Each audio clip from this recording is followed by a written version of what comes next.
Baik, Assalamualaikum warahmatullahi wabarakatuh. Perkenalkan, nama saya Sri Yunita, NIM 210221018, Prodi Ilmu Pemerintahan, reguler 1. Baik, langsung saja saya akan memaparkan sedikit hasil kerja dari MIT AIKA, yaitu yang pertama, tuliskan biografi serta hasil temuan para ilmuwan Islam di bidang ilmu pengetahuan teknologi, seni sains atau IPTEX, yaitu tokoh ilmuwan yang saya ambil di sini adalah Abbas Ibnu Firnas. Dia adalah seorang pencipta ide pesawat, walaupun pengembangan bidang aerodinamika adalah Cina, namun jika ditanya siapa yang memulai atau mencetuskan ide mengenai hal tersebut, jawabannya adalah Abbas bin Ibnu Firnas. Setelah menonton aksi akrobatik, ia merasa ada sesuatu yang menarik. Tentu saja awalnya beliau tidak menggunakan peralatan dan bentuk yang menyerupai seperti pesawat zaman sekarang, melainkan hanya sepasang sayap dari kain sutra dan kayu sebagai rangkanya. Meskipun dinyatakan gagal, namun pesawat rakitan ini sempat bertahan. Ilmuwan serba bisa yaitu Abbas Ibnu Firnas, yang dikenal sebagai ilmuwan serba bisa sebab ia memang menguasai berbagai bidang, mulai dari kedokteran, keilmuan, kesenian. Beliau amat sangat pintar dalam membuat puisi, melantunkan syair dan semacamnya.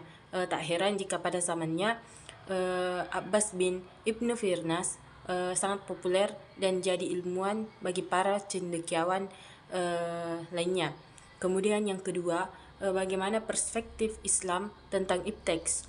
Jelaskan secara eksplisit dan berikan beserta dengan dalilnya. Dalam perspektif Islam, IPTEX atau sistem penilaian prestasi akademik berdasarkan skala penilaian tertentu, termasuk penghargaan prestasi tertinggi seperti tingkat emas atau summa cum laude. Tidak secara spesifik dibahas dalam sumber-sumber umat Islam, yaitu Al-Quran dan hadis. Namun Islam memberikan panduan dan prinsip-prinsip yang sangat luas yang dapat membantu kita dalam memahami bagaimana melihat dan mengevaluasi prestasi akademik. Kemudian dalam Islam, ilmu pengetahuan dan pendidikan dihargai tinggi. Memperoleh pengetahuan, mencapai prestasi akademik yang baik dan berusaha untuk keunggulan dalam bidang yang dipilih, termasuk studi akademik, adalah didorong dalam agama. Beberapa prinsip yang dapat memberikan perspektif tentang IPTEX dalam Islam yaitu yang pertama niat dan ikhlas, yang kedua kerja keras dan dedikasi, yang ketiga tanggung jawab dan keadilan, yang keempat berbagi pengetahuan dan manfaat. Meskipun tidak ada dalil yang spesifik tentang IPTEX, prinsip-prinsip dan nilai-nilai Islam yang mencakup niat ikhlas, kerja keras, tanggung jawab, keadilan, dan berbagai manfaat dan dapat membantu kita dalam mengevaluasi dan menghargai prestasi akademik secara Islami. Umat Islam memanfaatkan IPTEX jika telah dihalalkan oleh syariat Islam.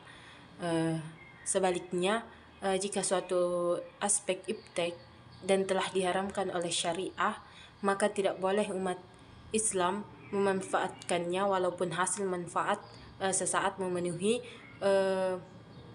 kebutuhan manusia.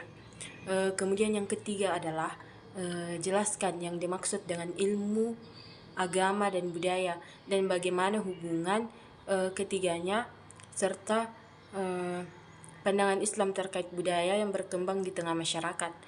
Baik, Antara agama, budaya terdapat interaksi. Hal ini terjadi melalui beberapa hal. Yang pertama, agama mempengaruhi kebudayaan dalam bentuknya, dan kedua, kebudayaan dapat mempengaruhi simbol agama, yang ketiga adalah kebudayaan dapat menggantikan sistem nilai dan simbol agama. Kemudian yang keempat adalah jelaskan secara eksplisit bagaimana integrasi ajaran Islam dan ilmu pengetahuan. Menurut Nozarny Anas tahun 2013, integrasi ilmu adalah penggabungan antara berbagai disiplin ilmu sehingga dapat menggabungkan berbagai ilmu tersebut. Tidak ada lagi dikotomi ilmu yang dikaji manapun yang dikuasai oleh para sarjana muslim. Kemudian yang kelima, jelaskan yang dimaksud dari slogan ilmu untuk ilmu. Slogan dapat dibuat untuk menarik perhatian masyarakat umum atau menyarankan gagasan dengan tepat dan cepat. Pengertian slogan adalah frasa pendek yang mudah diingat. Slogan adalah bentuk penyampaian informasi yang disusun sependek mungkin.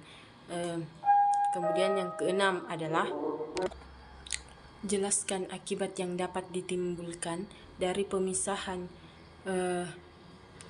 ilmu pengetahuan dan ajaran Islam.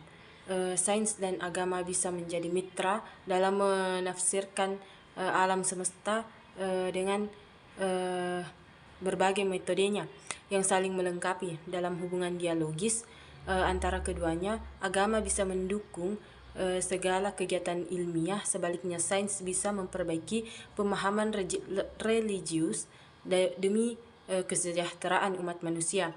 Kemudian yang ketujuh adalah jelaskan perbedaan antara ilmu bebas nilai dan tidak bebas nilai. Tidak bebas nilai adalah ilmu yang memandang bahwa ilmu itu selalu terkait dengan nilai dan harus dikembangkan dengan mempertimbangkan aspek nilai. Kemudian yang kedelapan, sebutkan dan jelaskan beberapa akhlak Islami yang sepatutnya diterapkan dalam mengaplikasikan ilmu pengetahuan dan teknologi. Pandangan Islam terhadap sains dan teknologi adalah Islam tidak pernah mengekang umatnya untuk maju dan modern. Justru Islam sangat mendukung umatnya untuk melakukan penelitian dan bereksperimen dalam hal apapun, termasuk sains dan teknologi. Yang ke-9, apa yang dimaksud dengan agama? Ayat kauliyah dan kauniyah. Sebutkan contoh dan interkoneksi dalam pemahaman keduanya. Ayat kauliyah adalah ayat-ayat dalam Al-Quran yang berfungsi sebagai pernyataan atau deskripsi. Ayat-ayat ini berbicara tentang kejadian-kejadian, peristiwa-peristiwa, atau konsep-konsep dalam Islam, sedangkan ayat kauniyah adalah ayat-ayat dalam Al-Quran yang berfungsi sebagai perintah atau instruksi untuk umat Muslim. Ayat-ayat ini memberikan petunjuk tentang tindakan yang harus dilakukan atau dihindari oleh umat Muslim. Contohnya, kita sebagai umat Islam sangat dianjurkan untuk bersabar ketika kita ditimpa suatu masalah. Tentang hal ini Allah Ta'ala berfirman dalam Al-Quran surah Ar-Ra'd ayat 3, dan Dia yang menghamparkan dunia dan menjadikan gunung-gunung dan sungai-sungai di atasnya. Kemudian jelaskan yang ke-10, jelaskan tujuan penciptaan manusia serta klasifikasi potensi dasar manusia yang Anda ketahui. Apa tujuan manusia diciptakan? Baik, tujuan penciptaan manusia adalah topik yang kompleks dan bisa ditafsirkan dengan berbagai cara, tergantung pada perspektif dan keyakinan individu. Beberapa pemahaman untuk mengenai tujuan penciptaan manusia yaitu yang pertama perspektif agama dan yang kedua perspektif ilmiah.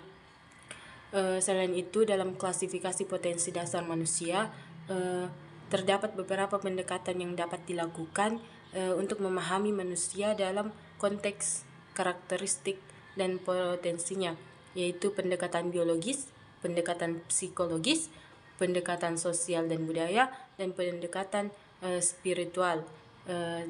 Demikian. Assalamualaikum warahmatullahi wabarakatuh.